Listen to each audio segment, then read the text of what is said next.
அண்மைச் செய்தி. தமிழ்நாட்டின் புதிய டிஜிபியாக ஐபிஎஸ் அதிகாரி மகேஷ்குமார் அகர்வாலை நியமித்து உத்தரவு பிறப்பித்துள்ளது. தமிழ்நாட்டின் டிஜிபியாக இருந்த சந்தீப் ராய் ரத்தோர் மாற்றப்பட்டு மகேஷ்குமார் அகர்வால் நியமிக்கப்பட்டுள்ளார். இதுகுறித்த கூடுதல் விவரங்களை எமது செய்தியாளர் கதிரவன் வழங்க கேட்கலாம். வணக்கம் கதிரவன், இதுகுறித்த கூடுதல் விவரங்கள்.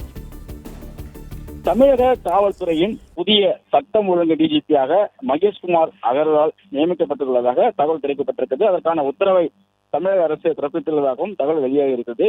சட்டம் ஒழுங்கு பணிகளை மிகுந்த அனுபவம் கொண்ட மகேஷ்குமார் அவர்கள் டிஜிபியாக மாற்றம் செய்யப்பட்டிருக்கார். ஏற்கனவே தேர்தல் ஆணையத்தில் டிஜிபியாக நியமிக்கப்பட்ட சந்தீப் ரத்தோர் அவர்கள் மாற்றப்பட்டு தற்போது மகேஷ்குமார் அகர்வால் மாற்றம் செய்யப்பட்டிருக்கார். 1994 ஐபிஎஸ் பேட்ச் அதிகாரியான மகேஷ்குமார் அகர்வால் பஞ்சாப் மாநிலத்தில் பத்திண்டா என்ற ஊரில் பிறந்தவர். இவருடைய தந்தை வழக்கறிஞர் என்பதனால சட்டம் படித்துவிட்டு காவல்துறையில் நுழைந்தவர். தன்னுடைய 22 வயதிலே சிவில் சர்வீஸ் தேர்வில் தேர்ச்சி பெற்று ஐபிஎஸ் அதிகாரியாக தனது பணியை தொடங்கினார். சட்டப்பிரிவிலும் பிஏ பட்டமும் வழக்கறிஞருக்கான சட்ட படிப்பும் படித்தவர். தமிழ், ஆங்கிலம், இந்தி, பஞ்சாபி ஆகிய மொழிகளில் புலமை வாய்ந்தவர். தேனியில் இளம் எஸ்பியாக பணியை தொடங்கிய மகேஷ்குமார் அகர்வால் சென்னை பூக்கடை காவல்துறை துணை ஆணையராக 3 ஆண்டுகள் ஏற்கனவே பணியில் புரிந்திருக்கிறார். அதன் பின்பாக சென்னை போக்குவரத்து காவல் துணை ஆணையர், தூத்துக்குடி மாவட்ட போலீஸ் எஸ்பி போன்ற முக்கிய பதவிகளையும் வகித்திருக்கிறார்.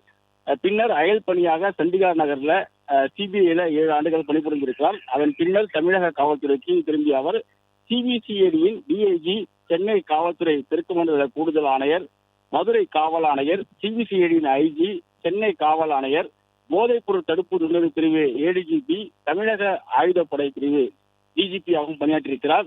தற்போது மத்திய அரசு பணியாக எல்லை பாதுகாப்பு படை கூடுதல் இயக்குநராகவும் இருக்கிறார்.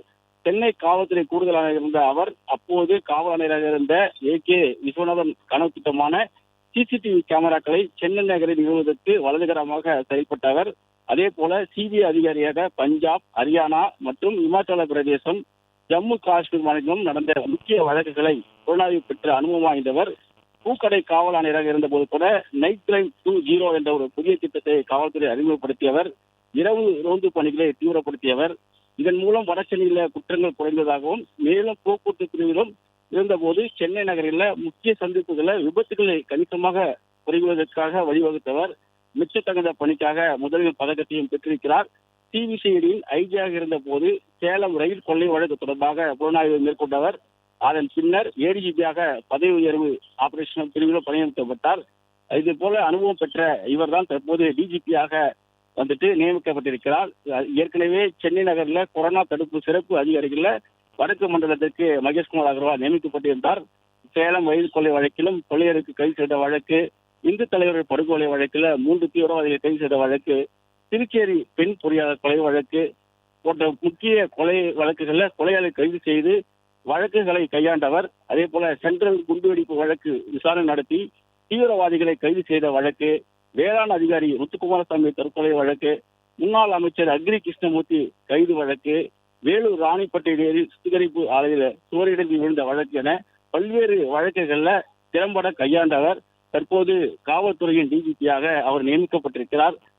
டிஜிபி காவல்துறை நியமிக்கப்பட்டிருக்கிற தமிழகத்தின் 34வது டிஜிபியாக நியமிக்கப்பட்டுள்ளார் என்பது குறிப்பிடத்தக்கது.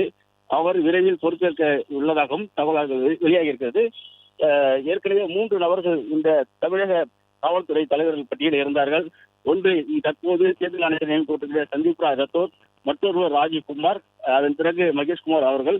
தற்போது மகேஷ்குமார் அகர்வால் அவர்களை தமிழகத்தின் புதிய டிஜிபியாக தமிழக அரசு தேர்ந்தெடுத்திருக்கிறது. விரைவில் அவர் பணியில் சேருவார் என்றும் தெரிவிக்கப்பட்டிருக்கிறது. பிளே ஸ்டோர் மற்றும் ஆப் ஸ்டோரில் இருந்து பாலிமர் செயலியை QR கோடு மூலம் பதிவிறக்கம் செய்யுங்கள். செய்திகளை உடனுக்குடன் பெறுங்கள்.